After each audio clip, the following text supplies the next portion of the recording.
Nos últimos dias, um caso envolvendo um médico brasileiro ganhou repercussão e levantou uma pergunta que deveria incomodar qualquer cidadão que ainda acredita em Estado de Direito. O paciente procurou um médico e solicitou que um atestado médico, um documento oficial, fosse redigido em linguagem neutra. O médico atendeu o paciente normalmente. Não houve recusa de atendimento, não houve ofensa, não houve humilhação e não houve discriminação. O médico apenas explicou que não poderia redigir um documento oficial fora da norma técnica e da língua portuguesa, pois não existe nenhuma lei no Brasil que obrigue o uso de linguagem neutra em documentos médicos. A partir dessa recusa, o médico passou a ser exposto publicamente nas redes sociais e acusado de preconceito e homofobia, como se tivesse cometido um crime. E é aqui que surge a pergunta central deste vídeo: quem decide o que é preconceito? É a lei ou é o grupo mais barulhento da internet? Você vai provar. Pessoal, eu descobri que o Brasil acabou oficialmente esse dia do paciente chamar de homofóbico porque eu neguei um atestado na linguagem neutra. Exatamente isso que você está ouvindo. Ainda estou sem acreditar que isso aconteceu. Sinceramente, a minha vontade é literalmente parar de exercer medicina. Então assim, já compartilha nos stories, compartilha com os amigos, porque só assim vocês conseguem mostrar como está sendo difícil ser médico nesse país. Eu não sei nem como que eu vou contar essa história pra vocês. Ela é a história mais absurda que já aconteceu toda a minha existência como médico. Se vocês achavam a história do gesso vegano absurda, vocês não têm ideia como aconteceu essa história. Eu tava atendendo normal, chegou esse rapaz, eu sou desprovido de preconceito. Você chega no meu consultório, no plantão, você se identifica como mulher, eu vou te tratar como mulher. Se você se identifica como homem, eu vou te tratar como homem. Sou um cara que eu não tenho preconceito nenhum, gente. Não tem mesmo, né? Tem Jesus tatuado no meu braço, não é à toa. Mas a pessoa, ela já chegou um pouco ríspida comigo, beleza, sem problema. E aí torceu o tornozelo, fez o raio-x, não tinha nada. Entorce de tornozelo tranquila. Entorce super leve. Ia fazer imobilização, casa, tudo certo. Só que eu ia dar uma testada pra ele, justamente porque, coitado, não ia conseguir trabalhar de jeito nenhum. No final, ele vira pra mim e fala assim: doutor, queria que esse atestado fosse na linguagem neutra, por favor. Eu olhei, oi, cara.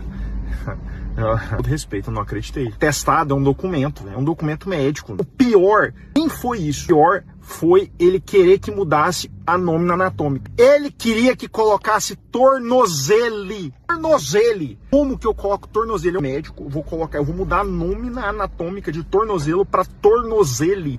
Vocês estão de brincadeira comigo, velho. Vocês estão de brincadeira comigo. Ter faltado essa aula na faculdade de atestado 1, porque não tem cabimento ter tido atestado 1, 2 e 3, eu devo ter faltado no atestado 1. Só que eu falei, atestado não tem gênero, ele tem carimbo. Quando eu falei isso, aí virou avalanche, meu amigo. É homofóbico.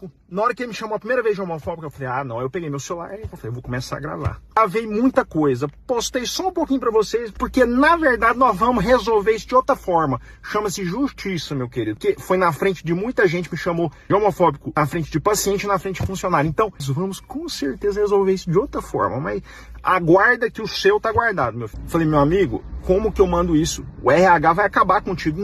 Não, doutor, não vai ter problema, porque a empresa é alternativa. Eu falei, a empresa é alternativa. Mas eu tô pensando de alguma forma alternativa de eu pular da ponte, eu já não volto nunca mais. Sim, eu fiquei pensando, imagina eu colocar no atestado testo que o paciente encontra-se impossibilidade de exercer as suas atividades devido a uma entorse de tornozelo. Alexa, pelo amor de Deus, você manda esse meteoro que, assim, eu quero estar no meio quando o meteoro cair, porque assim tem condição. Consultório não é Twitter. A gente não cancela ninguém. No máximo a gente afasta aí por uns 3 dias. Brasil, como eu sempre... Hoje, parece que tudo virou preconceito. Seguir a lei virou preconceito. Manter padrão técnico virou preconceito. Discordar virou preconceito. Não importa se não existe crime. Não importa se não existe lei.